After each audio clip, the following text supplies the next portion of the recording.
सबको जय मसीह की। जल्द आने वाले प्रभु यीशु मसीह के नाम से सबको प्रेम भरा नमस्कार। आज थोड़ी देर के मनन के लिए हम पढ़ेंगे पहला पत्रस 4:12। हे प्रियो, जो दुख रूपी अग्नि तुम्हारे परखने के लिए तुम में भड़की है, इससे यह समझकर अचंभा ना करो कि कोई अनोखी बात तुम पर बीत रही है। यहाँ परमेश्वर का वचन हमसे कहता है, जब हमारी परख होती है, कोई दुख वाली बात होती है, कोई ऐसी बात आती है, तो हमें अचंभित नहीं होना।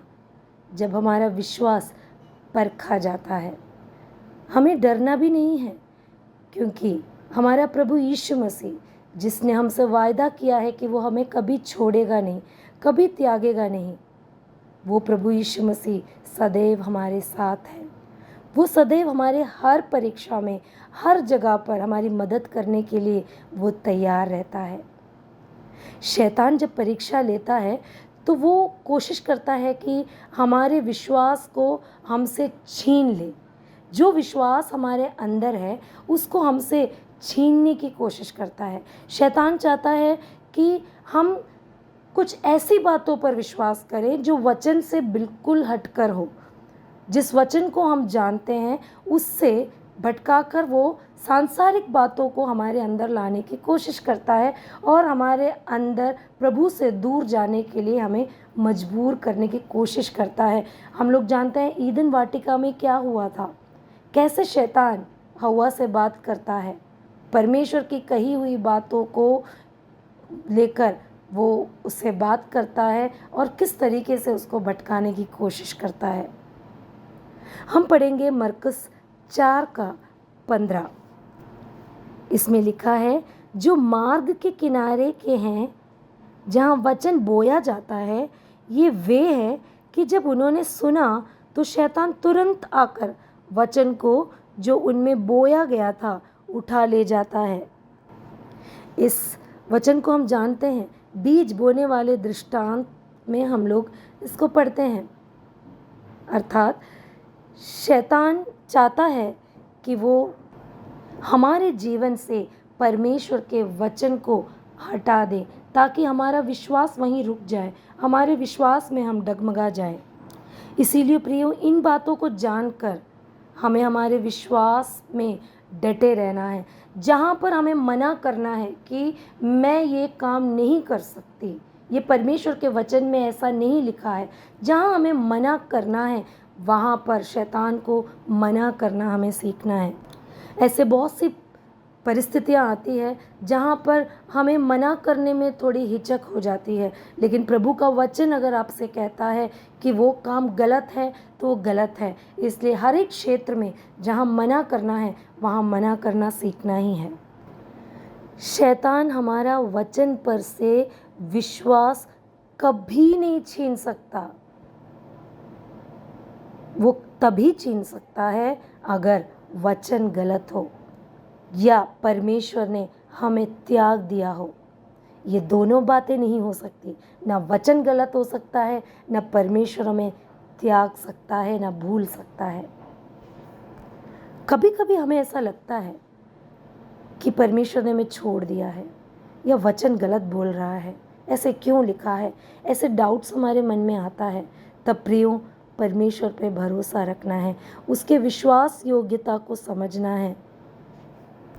हमारे परेशानियों को या संदर्भों को समझने से ज़्यादा हमें परमेश्वर के विश्वास योग्यता को समझना है। हमारे प्रॉब्लम्स, हमारे मुश्किलों से बढ़कर हमारा परमेश्वर है, हमारा विश्वास योग्य परमेश्वर है, उस पर हमें विश्वास करना है। अब हम पढ़ेंगे इब्रानियों की पत्री 10:23। आओ हम अपनी आशा के अंगीकार को दृढ़ता से थामे रहे, क्योंकि जिसने प्रतिज्ञा की है वह सच्चा है। प्रियो, जिसने हमसे वायदा किया है वो सच्चा परमेश्वर है। फिर से हम एक और पद पढ़ेंगे, इब्रानियों की पत्री 4:14।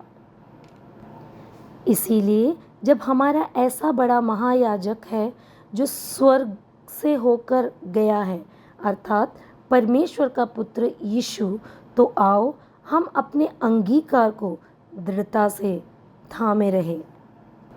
प्रियो, चाहे कुछ भी हो जाए, हमारा प्रभु यीशु मसीह विश्वास योग्य परमेश्वर है।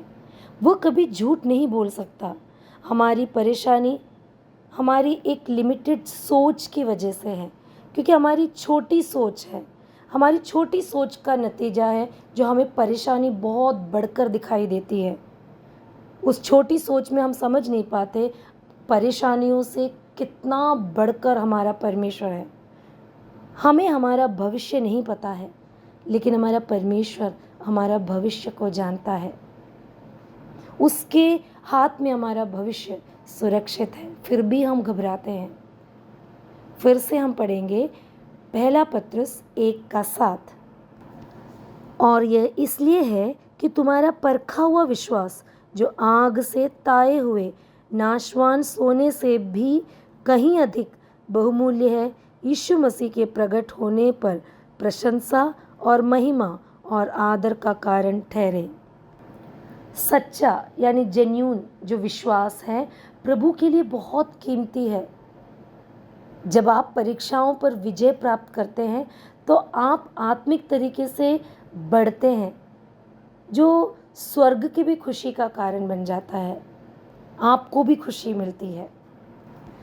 याकूब 1:2-4 में कुछ इस प्रकार लिखा है, हे मेरे भाइयों, जब तुम नाना प्रकार की परीक्षाओं में पड़ो तो इसको पूरे आनंद की बात समझो, ये जानकर कि तुम्हारे विश्वास के परखे जाने से धीरज उत्पन्न होता है। पर धीरज को अपना पूरा काम करने दो कि तुम पूरे और सिद्ध हो जाओ और तुम में किसी बात की घटी ना रहे। प्रभु का वचन हमसे साफ कहता है, जब हम कई प्रकार की परीक्षाओं में पढ़ते हैं तो इसको हम आनंद की बात समझें, क्योंकि विश्वास के परखे जाने से धीरज उत्पन्न होता है। प्रभु करे कि आने वाले दिनों में जब हमारे विश्वास को परखा जाता है, हम नाना प्रकार के परीक्षाओं में पढ़ते हैं, तो प्रभु का सामर्थ्य हमारे साथ हो।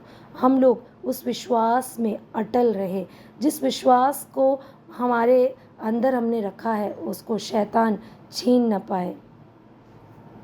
और ये विश्वास करें, जब हमारे विश्वास को परखा जाता है तो परमेश्वर हमारी मदद भी करता है। इन वचनों पर प्रभु का आशीष सदैव बना रहे। सबको जय मसीह की।